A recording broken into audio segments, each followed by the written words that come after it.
Comment on explique que systématiquement, les militants et les sympathisants verts votent à l'inverse de ce qu'on pense qu'ils vont faire? D'abord, je crois qu'il faut dire que Cécile Duflot a eu le courage de prendre un vrai risque, et il était grand, c'était celui de concourir à l'élection présidentielle en disant qu'il s'agissait cette fois de la gagner.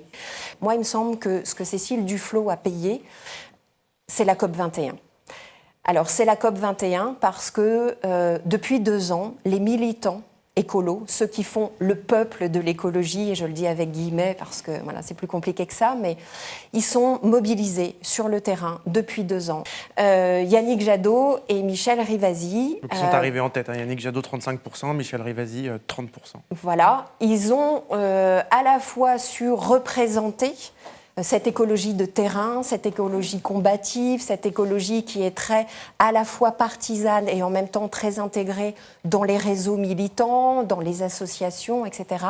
Et ils sont sur 2 terres qui ont particulièrement bougé justement ces 2 dernières années.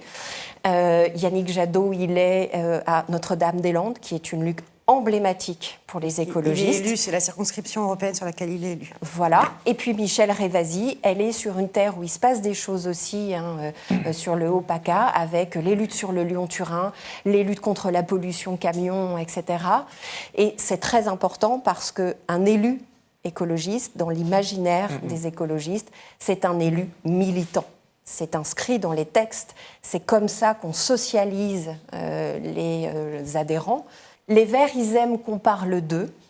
Ils aiment pouvoir porter leur programme dans les médias. Mais attention, pas dans tous. Pas dans tous les médias.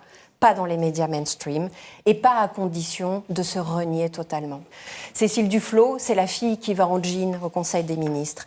C'est l'histoire de la robe. Et là, elle revient et tout le monde a l'impression de découvrir qu'elle s'est fait un corps de présidentiable. Voilà.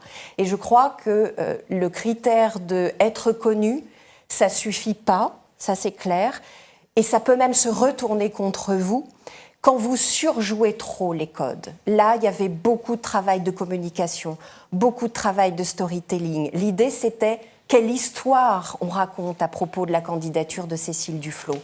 Ça marche impeccablement pour une présidentielle.